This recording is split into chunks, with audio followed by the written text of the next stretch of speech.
Au nom du Père et du Fils et du Saint-Esprit. Amen. Bien-aimés dans le Christ, demandons à l'Esprit Saint de nous éclairer, de nous illuminer de sa présence pour que nous puissions comprendre la parole de Dieu et pouvoir la mettre en pratique. Ô Seigneur, envoie ton esprit et tout sera créé et tu renouvelleras la face de la terre. En ce vendredi 6 février 2026, nous faisons mémoire de Paul Miki et ses compagnons martyrs.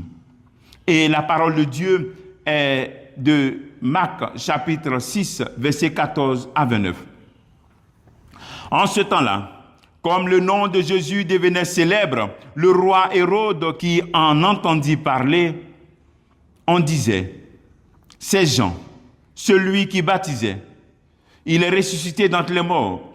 Et voilà encore des miracles se réalisent par lui. Certains disaient, c'est le prophète Élie. D'autres disaient encore, c'est un prophète comme ceux de jadis. Hérode entendait ces propos et disait, celui que j'ai fait décapiter, Jean, le voilà ressuscité. Car c'était lui, Hérode, qui avait donné l'ordre d'arrêter Jean et de l'enchaîner dans la prison à cause d'Hérodiade, la femme de son frère Philippe, que lui-même avait prise pour épouse. En effet, Jean lui disait, tu n'as pas le droit de prendre cette femme, la femme de ton frère. Hérodiade en voulait donc à Jean. Et elle cherchait à le faire mourir, mais elle n'y arrivait pas. Parce que Hérode avait peur de Jean. Il savait que c'était un homme juste et saint. Et il le protégeait. Quand il avait entendu, il était très embarrassé. Cependant, il l'écoutait avec plaisir. Or, une occasion favorable se présenta quand, le jour de son anniversaire, Hérode fit un dîner pour ses dignitaires, pour les chefs de l'armée et pour les notables de la Galilée. La fille d'Hérodiade fit son entrée et dansa. Elle plut à Hérode et à ses convives. Le roi dit à la jeune fille, « Demande-moi ce que tu veux, je te le donnerai. » Et il lui fit ce serment. « Tout ce que tu me demandes, je te le donnerai, même si c'est la moitié de mon royaume. » Elle sortit alors pour dire à sa mère, « Qu'est-ce que je vais demander ?» Hérodiade répondit, « La tête de Jean, celui qui baptise. » Aussitôt, la jeune fille s'empressa de retourner auprès du roi et lui fit cette demande.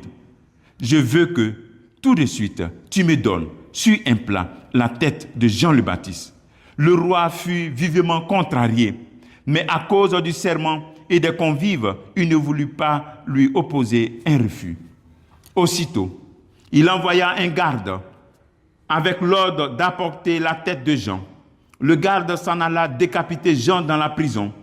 Il apporta la tête sur un plat, la donna à la jeune fille et la jeune fille la donna à sa mère. Ayant appris cela, les disciples de Jean vinrent prendre son corps et le déposèrent dans le tombeau.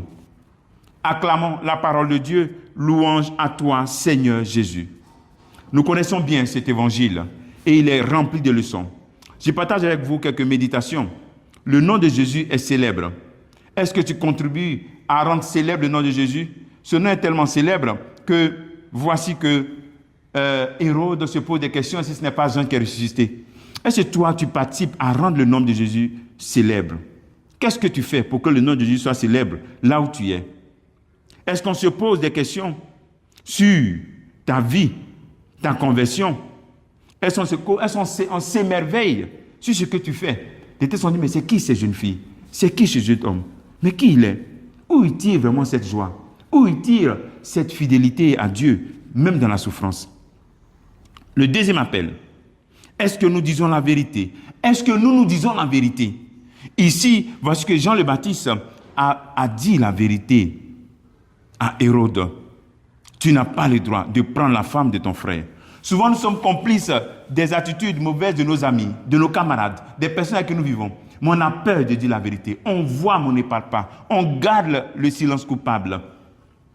Ici, nous avons besoin de dire la vérité. Le troisième appel, Hérode est tourmenté par sa conscience, parce qu'il ne s'est pas repenti. Toi aussi, ta conscience te tourmente pour des actes de ta vie. Réponds-toi. Sinon, comme Hérode, tu seras toujours dans l'anxiété et tu vas perdre ta paix. Combien de temps vas-tu encore laisser ta conscience te tourmenter pour ce péché que tu as fait? Pourquoi ne pas te confesser? Comme travail que tu peux faire en ce jour, c'est de dire, qu'est-ce que je peux faire pour rendre le nom du Christ encore plus célèbre? Que Dieu te bénisse. Au nom du Père et du Fils et du Saint-Esprit. Amen.